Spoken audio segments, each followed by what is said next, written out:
Are you tired yet? Because I am. What a great weekend we've had. The Lord has poured out His blessings on this place and through you as a people, and we thank you for that. On behalf of the speakers and the attendees and those who are in from out of town, you have outdone yourselves, and we are indebted to you for your work and for your love for the Lord. I know firsthand that an event like this is not pulled off without everyone on board, everybody involved. And I know that it's not over, but thank you for what you have done. I love this church. I love your preachers and their wives and their families. And so thank you for the hospitality that you've shown. There's just something right about Andy Baker leading singing before I preach. Andy and I worked together in San Marcos for about 8 years. And I will say without reservation or hesitation that those 8 years were the most rewarding years in my local ministry. And so it is somewhat nostalgic and emotional this morning for me, for Andy to lead singing, for us to be together and to worship. There is something devastating about an inactive, inattentive God. When you read through the Psalms, you are reading the raw emotion of men and of nations and of people who felt distant from the God that had promised them that He would never leave them nor forsake them. Psalm 6 and verse 3 says, "And my soul is greatly dismayed, but you, O Lord, how long?" The psalmist would go on in Psalm 27 and verse 9 to say, "Do not hide your face from me. Do not turn your servant away in anger. You have been my help. Do not abandon me, nor forsake me, O God of my salvation." Psalm 25, beginning in verse 16, "Turn to me and be gracious to me, for I am lonely and afflicted. The troubles of my heart are enlarged. Bring me out of my distress." The psalmist in Psalm 13 and verse 1 asks again, "How long, O Lord? Will you forget me forever? How long will you hide your face from me, having sorrow in my heart all the day? How long will my enemy be exalted over me?" The prophet Habakkuk would ask, "How long, O Lord, will I call for help, and you will not hear? I cry out to you violence, yet you have not saved. Why do you make me to see iniquity and cause me to look on wickedness?" The souls under the altar in Revelation chapter 6, beginning in verse 9, cry out and say, "How long, O Lord, holy and true, you will refrain from judging and avenging our blood of those who dwell on the earth." I know we would like to think and we would like to believe that we are more mature than the psalmist, that we have more faith than the prophets, that we have more clarity about life than the martyrs. But I believe there are times in our lives where we ask the same questions of God. How long? Will you avenge? Are you there? And are you listening? You see, when you and I enter into seasons of distress, when we enter into seasons of persecution or doubt or struggle, suffering, we don't enter those seasons empty-handed. In fact, most of us bring suitcases of luggage with us. We bring our expectations and our assumptions, our desires and our intentions. We bring in our experiences and our perspectives. And in moments of great stress and doubt, those moments in that baggage and in those things reveal things about us that maybe we didn't know about ourselves in the past, and maybe we wouldn't know about ourselves in the future if not for those moments of pain. We've all been there. Whether it's a time of abandonment, as we talked about in Bible class this morning, or if it's a time of a critical diagnosis of cancer or disease, whether it's betrayal, someone that we considered a dear, dear friend. It's divorce and separation of a husband and a wife. A financial ruin or bankruptcy or a lost job, a dead end, or addiction. You see, when we face those trials and we're weary from those sufferings, we learn some things. We learn, first of all, what we think about ourselves. Sometimes we react out of pride because we shouldn't have to face this. We're better than this. We deserve more than this. Sometimes we react out of pure humility, believing that we deserve somehow to be suffering the things that we're suffering. We learn things about ourselves in those moments of suffering. We also learn things about other people, don't we? We learn who's there for us and who's not. Who truly means that if you ever need anything, I'm here for you when they say it. We also learn some things about our God, about our relationship to our God. You see, we would be better than the prophets, and we would be better than the martyrs, and we would be better than the kings, and yet we still say, God, where are you in my plight? Why aren't you listening? Why won't you help? Where is your voice? How long, O Lord? And friends, I believe intellectually, academically, and logically, we already know the answer, don't we? We don't sit as abandoned people today, do we?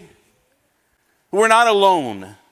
We're not suffering by ourselves. God's still in control. We understand all of that.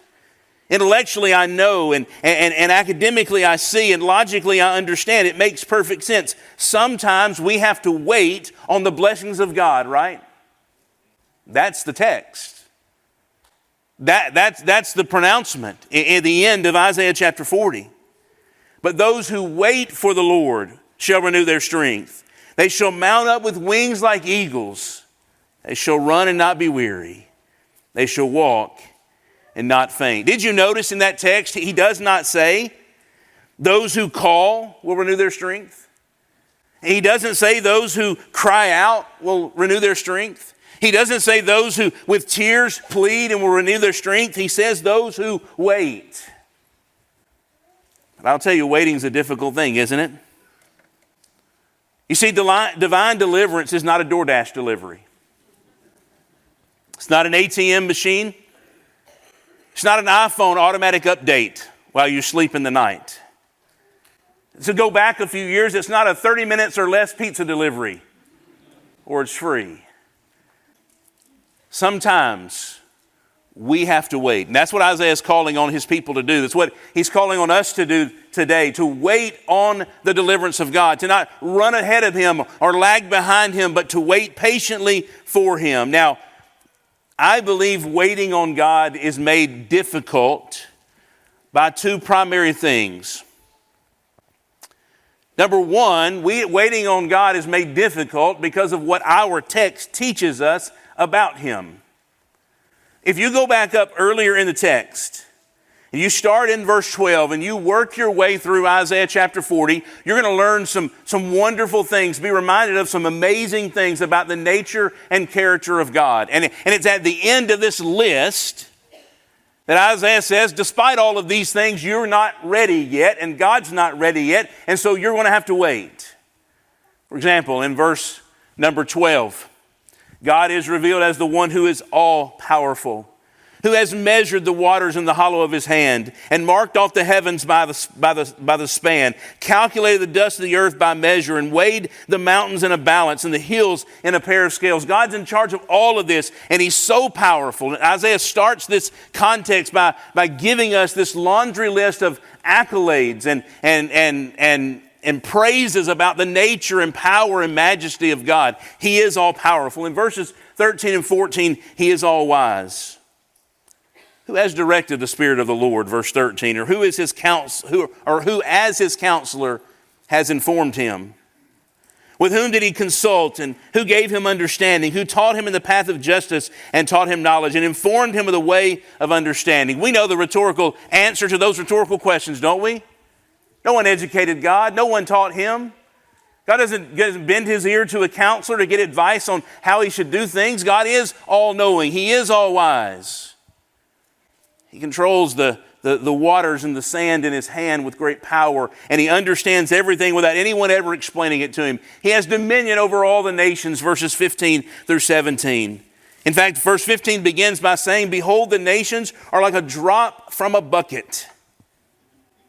He controls them. And we've seen that throughout Old Testament history. And Isaiah is one of those places where those prophecies are foretold that he would raise nations up and he would tear them down and he would set people on thrones that he thought should be there and he would take them off when their time was done. He has dominion over all the nations, even the most powerful in the history of the world. He can bring them down in a heartbeat with a single decision in a single night.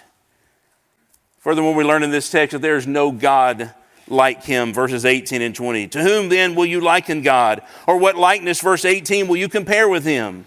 And then he begins to talk in 19 and 20 about the crafting of these idols. And the end result is nothing looks like, acts like, or feels like God. He is incomparable to the gods of the land. Furthermore, he is King of Kings, verses 21 through 25. He's above all. He sits above the circle of the earth. He stretches out the heavens like a curtain, and he spreads them like a tent to dwell in. He is the king of the universe, not just of a nation, not just of a land, not just of a kingdom. He rules and reigns over all. He then has no equal. To whom then will you liken me, that I will be his equal, says the Holy One. Then it says this, that this God who rules all and knows all and controls all and is more powerful than all, that he is one who has unending strength. Now that's probably something that we assume to be true based on everything else we've already considered, right? I mean, one who can control nations and one who has all wisdom and one who has all power. Certainly he has an unlimited resource, an unlimited battery. He never runs out. He never tires down. But here's the important part of that. Verse 29 says, this is the God who shares his strength with the weary. The one who does all of these things and is all of these things and controls all of these things. He looks down at the feeble. He looks down at the weak. He looks down at the hurting. He looks down at the sick. He looks down at the despondent. He looks down at the abandoned. And he says, I will share with you of my strength. You can have what I have so you can be what I am. You can stand up again. And as the text is going to say, you can walk and you can run and you can fly because I will share my strength with you. And yet it's against this backdrop. It's against this context that Isaiah says, wait. I mean, if he has all power, if he is all wise, if he controls all things, if he shares his strength, why do I have to wait? Friends, I don't know that I have the answer for that this morning. I just know what Isaiah said. Wait on the Lord. So it's difficult to wait, first of all, because of what this text teaches about God. Second of all, waiting on God is difficult because of what I know about me. At best, I am impatient. And at worst, I am self-centered. That is the nature and the humanity that we live with in a world that is fallen and the difficulties that we have. We want what we want and we want it when? Now. And I don't want to have to wait, right? That's what we're inclined to do.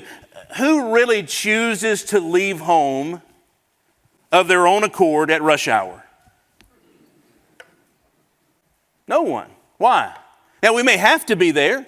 We may have to go through Nashville traffic. We may have to fight the east side of Denver and its traffic. Maybe. But if we can avoid it, what will we do? We'll avoid it. No one purposely puts themselves in a situation where they grow impatient, where they have to wait. Who picks the longest line at the grocery store? I'm not asking who gets in the one that ends up the longest. That's me. But it didn't start out that way, right? You look for the shortest one. If you've ever bought gas at Costco, in Denver, that's a challenge in and of itself.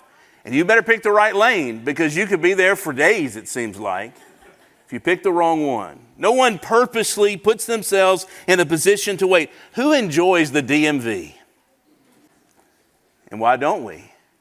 Because it seems like we're hurrying up just to wait and wait and wait. We are an appointment-driven society that demands fast service, quick responses with minimal lag. As quickly as we refresh our browser when loading our data takes too long on our computer, so we look for relief. When that which we're suffering from takes a little bit longer than we want. I'm convinced, it's just a side note and thought, we're not going to spend a lot of time. I'm convinced that one of the reasons why we don't like to wait is we don't like to think. You see, the more I'm alone and with my thoughts, the deeper I think about life and the more I struggle with my choices. And so we like to tend to just keep things going and rolling and not have to slow down. And so because of what I know about God to be true, that He has all of these things and He shares that strength with people, and then to know that me, myself, I'm impatient and I struggle with not getting an answer, with not getting the problem fixed, with not having some resolution, I then have to say, because of these two disadvantages, Lord, teach me to wait. Teach me to wait. Share with me the insight necessary to be able to hold my tongue and to hold my breath and to keep my head held up and not to grow despondent when the answers I want don't come and when they're delayed. I would dare say that there are a host of people in this room who have prayed a prayer only not to get the answer they thought they would get, or seemingly any answer at all, for days or weeks or years. And you are to be commended for not giving up as you wait on the Lord. I believe the answer is there, and I believe deliverance will come, and I believe God will make all things right, but it may not be right now. And in the meantime, how do I wait? What do I do? 3 quick thoughts. Number 1, stop, sit, and rest. When you're waiting on God, stop, sit, and rest. These aren't the 3 points. This is just point number 1. I was probably confusing you with that. Do all of this at the same time. Slow down. Stop. Take a seat. And just wait. Listen, there's nothing wrong with downtime. There's nothing wrong with a day that isn't filled from sunrise to sundown. You know, there was actually futurists that suggested in the 1960s that one of America's greatest struggles would be in the future that they would have too much time on their hands. There was a Senate subcommittee pulled together in the late 1960s, and testimony was given that they believed that by the year 1985 that the average American work day would be 22 hours long. Or work week would be 22 hours long, and that's it. Never mind the fact that now our work weeks are an average at least an hour longer than most other countries, and some countries 2 hours longer in a day. We're not struggling with an excess and abundance of time, are we? And yet that's where we thought we might be. And yet we are a busy people.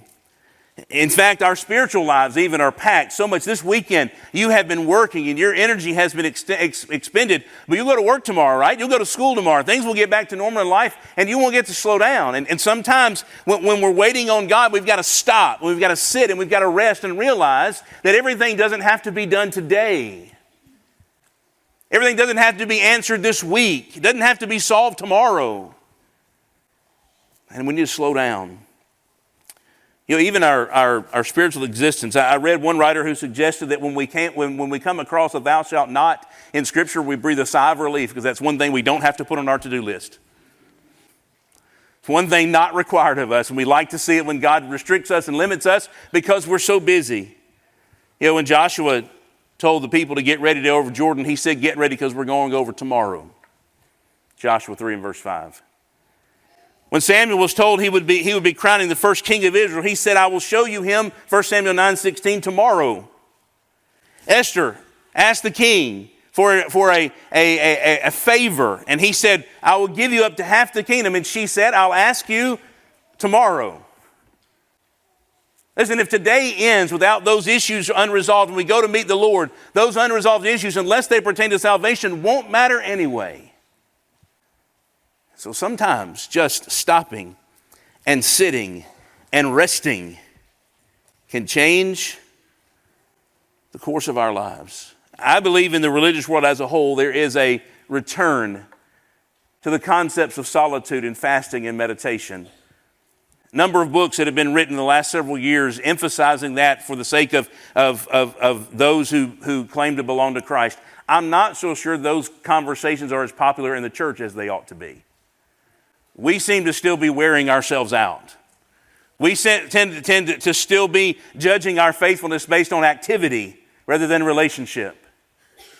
Sometimes when it's time to wait, rather than busying ourselves and worrying ourselves, we need to sit down, we need to stop, and we need to rest. Lamentations chapter 3 and verse 24 says, "The Lord is my portion, says my soul. Therefore I will hope in him." We sing that, right? The next verse says, "The Lord is good to those who wait for him. For the soul who seeks him, it is good that we should wait quietly for the salvation of the Lord." We need to sit. We need to stop and we need to rest when it's time to wait on God. Then number 2, we need to pray, we need to hope, and we need to trust. You see, our stopping and sitting and is not a matter of wasting time or biding time or sleeping life away or wishing for the next thing or twiddling our thumbs or retiring. It's about stopping and sitting and waiting so that we can pray and put our hope and our trust in Jehovah God. From 1942 to 1945, Viktor Frankl endured the persecution of 4 different Nazi concentration camp imprisonments. He actually lived to tell his story beyond the imprisonment in all 4 of those. He became a psychiatrist and he began to treat those who are struggling. He wrote a book called A Man's Search for Meaning. He wrote about his years in imprisonment and watching those who he's imprisoned with die. And he claimed that the difference between a survivor and a non-survivor wasn't a matter of physical strength or physical health. The difference between a survivor and a non-survivor in those camps was hope and no hope. He actually made the statement that some never lived beyond the barbed wire. And so he described how a person would die in one of those camps if not killed by the enemy. He said the prisoner had lost faith in the future. His future was doomed. With the loss of belief in the future, he lost his spiritual hold. He let himself decline, became subject to mental and physical decay. Usually it began with just one day, one morning, refusing to get dressed, to wash up, or to go out. He suffered no entreaties, he suffered no blows, he suffered no threats. He just laid there hardly moving, to the point where he simply gave up and nothing bothered him anymore. That's a life lived without hope. And while our lives may not be lived without hope in the sense of that we give up and lay down and waste away, when we busy ourselves and ready ourselves and fill our agendas and fill our times trying to fix our problems, we never look beyond the barbed wire. We never look beyond the immediate problem of difficulty of life, the struggles of a physical existence, and realize that there's something greater out there. And if we would just spend our time as we wait for that to be fixed, hoping in God, praying to God, and trusting in God, that life could be drastically different. Haven't you met people who, if they were to tell you the entirety of their life story, it sounds like one problem, struggle, and tragedy after another, and yet they are upbeat and they're happy and they're smiling and they're active and they're faithful. Why? Has nothing to do with their circumstances. Those trials aren't making them happy. It's the one that they're trusting in, the one that they're hoping in. While when we have something that it's just a little snag in the carpet that comes along and we lose our minds over it. When we sit, when we rest, when we just stop, we need to do so that we can focus our hearts in prayer, trust and hope in God. Now, when we do that, we need to be ready for the answer that might be given. Someone has said, I asked for strength and God gave me difficulties. I asked for wisdom and God gave me problems. I asked for courage and God gave me danger. I asked for love and God gave me troubled people. Are we ready for the answer? In those moments of uncertainty, of fear, of struggles, to hope and to pray and then to trust the answer that God gives. Teach Hom 1 at Bear Valley. And I have a number of rules. In fact, those rules just grow, and the students mess with me all the time, especially when they hear someone break one of those rules while they're preaching. I'll usually get a text, so-and-so did what you said not to do. Really not what I'm trying to create in those guys, but it just sort of happens. One of the things that I encourage them not to do is to overuse personal illustrations and stories in a sermon. Something I was taught, something I believe is accurate because it somehow or ends up detracting from the sermon itself if it seems self-centered. So I say all that just as a caveat to tell you that I'm going to tell you something personal for a moment. And I do this not because I'm the hero of this story, because I think it reveals something in all of us that I'm not sure that we're always ready for the answer that God gives when we stop and wait and pray and trust when we're waiting on Him. My faith in myself, in my work, maybe even in my God, was at probably the all-time low it's ever been in my life. We were just a few months out of COVID, and I was done.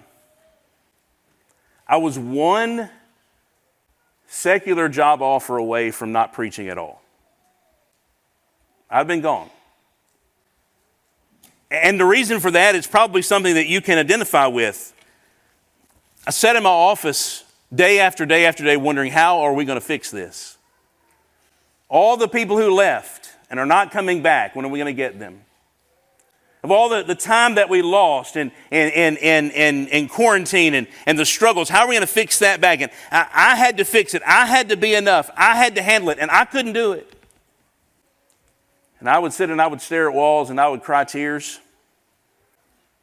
And I prayed for an answer. I need help. I need resolve. I need resolution. I need restoration. I need to be able to fix this. I need to be able to handle this, or I'm not going to do this anymore. Some of those prayers were very intense. My pride and self-worth had taken a major hit. And I remember the date because I saved the text. October 14th, 2021. And Denny Petrillo said, let's talk about you coming to Bear Valley again. And I believe now, looking back, that was the answer to my prayer. But you know what it meant? It meant leaving a work of people that I had grown to be a family with for the last 15 years. It meant leaving 2 grown daughters and 2 grandsons who worshiped with us in Texas to move to Denver, Colorado. It meant raising support and living on support for the rest of my ministry. And there were moments that I didn't like the answer because of the sacrifice that it was going to demand of me. But I'm thankful that God answered. Are we ready for the answer? That's the measure of our faith and our trust. That's the measure of whether or not we're going to sit and we're going to wait. Those 8 months that we spent raising support, they were actually the answer. It wasn't leaving Texas. It wasn't going to Denver. It wasn't switching career paths. It wasn't teaching instead of preaching. It wasn't schoolwork instead of local work. It was meeting people from across the country for 8 months who said, we trust God enough and we trust you enough. We'll support you and you can go work in Denver. And I was a different person by the time that we moved. And if I'd been that person, I may not have prayed that prayer in the first place. But God answered. And friends, sometimes the answer that He gives is going to be difficult, and we need to be ready for it. Here's what I know. I know He's going to answer, and I know He's going to help me because He's already given me the greatest gift He could have ever given. Isn't that the point of Romans 8, verse 32? If He Himself did not withhold His own Son, but gave Him up for us, will He not also with Him give us everything else? I may have to wait, and I may have to wait a long time, and it may cost me some years on my life. But if I hope and I trust and I pray, He's already answered the greatest question I could ever ask with the greatest sacrifice He could ever give. If He's done that, friends, He will do anything else I need Him to do. And he will handle any other problem that comes my way. When I stop and I sit and I rest, I need to pray and hope and trust so that, number 3, I can walk, I can run, and I can fly. That's the passage, isn't it? Now it's interesting, this word that he uses here for renew, we sang that word and we read that word that he will renew our strength. It's actually a Hebrew word that can mean to alter, to exchange, or to pass on. Doesn't just mean to revive, although that's one of the meanings. It also means to exchange, to give, to take. What does Ephesians 6:10 say? It says, be strong in the Lord and in the power of his might, right? 1 John 4 and verse 4 says, greater is he that is in you than he that is in the world. I don't know that the passage of Isaiah 40 is that God will take your strength and build it back up, but rather he will take your strength and exchange it for his strength. And when you stand up, you'll be standing by his might. When you walk, you'll be walking by his power. When you run, you'll be running with his strength. And when you fly, it'll be because God has inspired you and encouraged you and strengthened you with his Spirit to do just that. You see, if I walk on my own strength, one day I will grow weary. If I run on my own courage, one day I will fall. If I fly on my own merit, I won't make it past this stage. But when God exchanges my strength for his own, and he fills me with the ability to walk, run, and fly, I cannot fail. And friends, that is worth waiting on. See, God doesn't have to do it. He's not preemptive. He doesn't jump the gun. He doesn't just give us a little bit just to get us through the next day. When God renews, when God restores, when God lifts up, when God exchanges strength, he does so that we can do everything we need to do. Did you notice the progression, although it goes backwards in the text? We can do the impossible. We can mount up with wings like eagles and we can fly. We can do what the world would say we can't do. We can accomplish what the world would say we can't accomplish. And we can do great things that may not be impossible things like running. Now, for some of us, running is a lot more difficult than it is for some of you. But notice the last one. We can walk. Did you know that sometimes just walking from day to day is harder than running or flying? You ever had a day where you didn't want to put one foot in front of the other? Where you didn't know where your strength was going to come from, where you didn't know what hope you were going to have and what prayer you're going to offer. I'm telling you, God is waiting in those moments to restore our strength, to renew our legs, to pick up our feet, to take up our shoulders and make us stand tall and proud and walk. Thanks be to God that he's given us that opportunity. So I ask you this morning, is your strength gone? Has sin zapped you of power? Has addiction shackled you with chains? Has life robbed you of joy? Here's the offer, and it's not from me. Exchange your power for his. Let him revive your soul and fill you with his Spirit and give you a reason to walk, a reason to run, and the power to fly like the eagles. Since every single time the invitation of our Lord is extended, that's what it's extended for. It's not simply to ease our guilt and clear our conscience for the things that we've done that are wrong. It's not just so that we're baptized and added to the church, although those things are great and needed and necessary. It's to renew us and to invigorate us and to empower us to stand and to run and to fly, to be a difference in this world, to be an influence in our homes. Maybe right now you're sitting and you're waiting. I believe the answer to some of the struggles you might be having are found in Jesus Christ. And it's time to no longer sit. It's time to get up. And it's time to commit your way to him. Whatever your need is, I can't fix it. But I know the one who can. And he invites you, if you will come to him while we stand and sing together.